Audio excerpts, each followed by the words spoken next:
بسم اللہ الرحمن الرحیم۔ السلام علیکم۔ نین تارا وائس کے معزز خواتین و حضرات، غزوہ خیبر کے موقع پر ایک چرواہا حضور اقدس صلی اللہ علیہ وآلہ وسلم کی خدمت میں آیا۔ وہ یہودیوں کی بکریاں چراتا تھا۔ اس چرواہے نے جب کہ خیبر سے باہر مسلمانوں کا لشکر پڑاؤ ڈالے ہوئے ہے، اس کے دل میں خیال آیا کہ میں جا کر ان سے ملاقات کروں اور دیکھوں کہ یہ مسلمان کیا کہتے ہیں اور کیا کرتے ہیں۔ چنانچہ بکریاں چراتا ہوا مسلمانوں کے لشکر میں پہنچا اور ان سے پوچھا کہ تمہارے سردار کہاں ہیں؟ صحابہ اکرام رضوان اللہ علیہم اجمعین نے بتایا کہ ہمارے سردار حضور صلی اللہ علیہ وآلہ وسلم اس خیمے کے اندر ہیں۔ پہلے تو چرواہے کو ان کی باتوں پر یقین ہی نہیں آیا۔ اس نے سوچا کہ اتنے بڑے سردار ایک معمولی سے خیمے کے اندر کیسے بیٹھ سکتے ہیں۔ اس کے ذہن میں یہ تھا کہ جب آپ اتنے بڑے بادشاہ ہیں تو بہت ہی شان و شوکت اور ٹھاٹ باٹ کے ساتھ رہتے ہوں گے، لیکن وہاں تو کھجور کے پتوں کی چٹائی سے بنا ہوا خیمہ تھا۔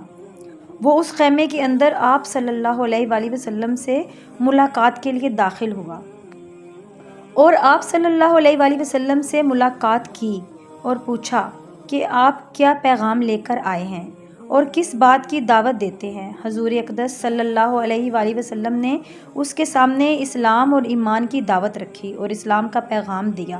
اس نے پوچھا کہ اگر میں اسلام کی دعوت قبول کر لوں تو میرا کیا انجام ہوگا اور کیا رتبہ ہوگا؟ حضور اقدس صلی اللہ علیہ وآلہ وسلم نے فرمایا کہ اسلام لانے کے بعد تم ہمارے بھائی بن جاؤ گے اور ہم تمہیں سے لگائیں گے۔ اس چرواہے نے کہا کہ آپ مجھ سے مذاق کر رہے ہیں، میں کہاں اور آپ کہاں؟ میں ایک معمولی سا چرواہا ہوں اور میں ایک سیاہ فام انسان ہوں، میرے بدن سے بدبو آ رہی ہے، ایسی حالت میں آپ مجھے کیسے گلے سے لگائیں گے؟ حضور اقدس صلی اللہ علیہ وآلہ وسلم نے فرمایا کہ ہم تمہیں ضرور گلے لگائیں گے اور تمہارے جسم کی سیاہی کو خود اللہ تعالیٰ تابانی سے بدل دیں گے اور حق تعالیٰ تمہارے جسم سے اٹھنے والی بدبو کو خوشبو سے تبدیل کر دیں گے۔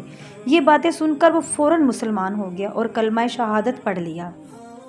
پھر حضور اقدس صلی اللہ علیہ وآلہ وسلم سے پوچھا کہ حضور اب میں کیا کروں؟ آپ صلی اللہ علیہ وآلہ وسلم نے فرمایا کہ تم ایسے وقت پر ایمان لائے ہو کہ نہ تو اس وقت کسی نماز کا وقت ہے کہ تم سے نماز پڑھواؤں اور نہ ہی روزے کا زمانہ کہ تم سے روزے رکھواؤں۔ زکوٰۃ تم پر فرض نہیں ہے۔ اس وقت تو صرف کی عبادت ہو رہی ہے جو تلوار کی چھاؤں میں انجام دی جاتی ہے، وہ ہے راہ خدا میں جہاد۔ اس چرواہے نے کہا حضور میں اس جہاد میں شامل ہو جاتا ہوں، لیکن جو شخص جہاد میں شامل ہوتا ہے اس کے لیے دو میں سے ایک صورت ہوتی ہے، یا غازی یا شہید۔ تو اگر میں جہاد میں شہید ہو جاؤں تو آپ صلی اللہ علیہ وسلم میری کوئی ضمانت دیجیے۔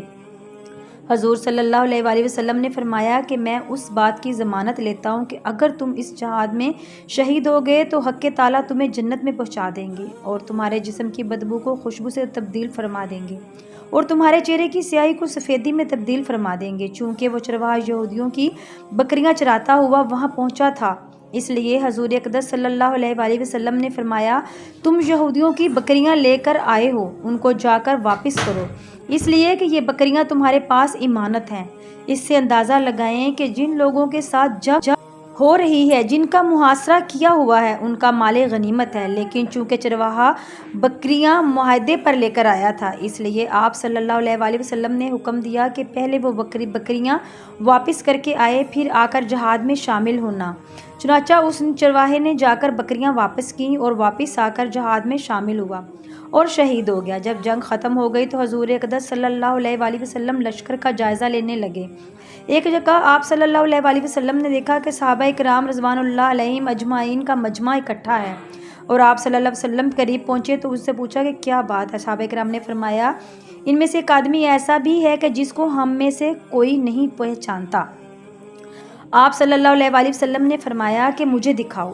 جب آپ صلی اللہ علیہ وآلہ وسلم نے دیکھا تو فرمایا کہ تم اس شخص کو نہیں پہچانتے، مگر میں اس شخص کو پہچانتا ہوں، یہ چرواہا ہے اور یہ عجیب و غریب بندہ ہے جس نے خدا کی راہ میں ایک بھی سجدہ نہیں کیا، اور میں اس بات کی گواہی دیتا ہوں کہ حق تعالیٰ نے سیدھا اس کو جنت الفردوس میں پہنچا دیا ہے، اور میری آنکھیں دیکھ رہی ہیں کہ ملائکہ اس کو غسل دے رہے ہیں اور اس کی سیاہی سفیدی میں تبدیل ہو گئی ہے اور اس کی بدبو خوشبو سے تبدیل ہو گئی ہے۔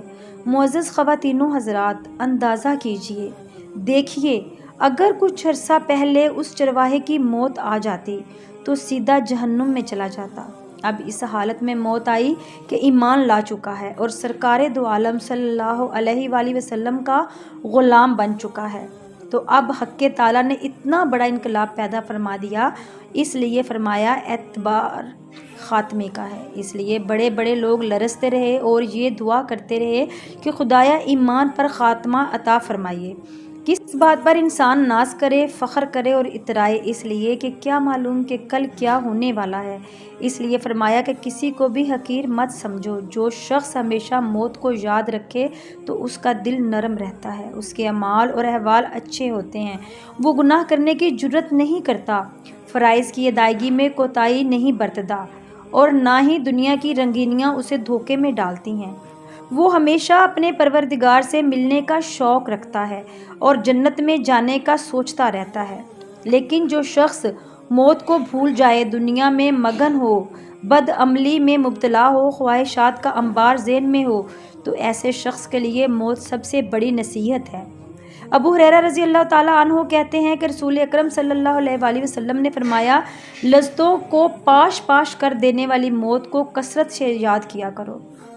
اس حدیث کا مطلب یہ ہے کہ موت لذتوں کو ختم اور زائل کر دینے والی ہے۔ ابن ابی کعب رضی اللہ تعالیٰ عنہ کہتے ہیں کہ جب رات کی ایک تہائی گزر گئی تو نبی کریم صلی اللہ علیہ وآلہ وسلم کھڑے ہو گئے اور فرمانے لگے، لوگو اللہ کو یاد کرو، جب سور پھونکا جائے گا تو ساتھ ہی دوسرا بھی پھونک دیا جائے گا، موت کے ساتھ ہی تمام سختیاں شروع ہو جاتی ہیں۔ اللہ رب العالمین کی وحدانیت کا اقرار، صرف ایک اللہ کی عبادت اور شرک سے بیزاری موت کی تیاری کے لیے ازبست ضروری ہے۔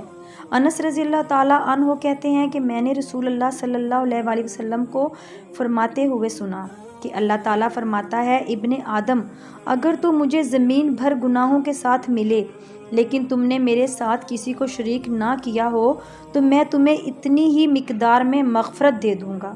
موت کی تیاریوں کے لیے مخلوق کے حقوق ادا کریں، انہیں پامال مت کریں یا ان کی ادائیگی میں ٹال مٹول سے کام مت لیں، کیونکہ شرک کے علاوہ کوئی بھی حقوق اللہ سے متعلق گناہ ہو تو اسے اللہ تعالیٰ معاف فرما دے گا، لیکن مخلوق کے حقوق اللہ تعالیٰ معاف نہیں فرمائے گا بلکہ ظالم سے مظلوم کا حق لے کر دے گا۔ موت کی تیاری کے لیے وصیت لکھ کر رکھیں اور اس میں کسی قسم کی غلطی مت کریں۔ موت کی تیاری کچھ اس انداز میں ہو کہ کسی بھی وقت موت کے لیے انسان تیار رہے۔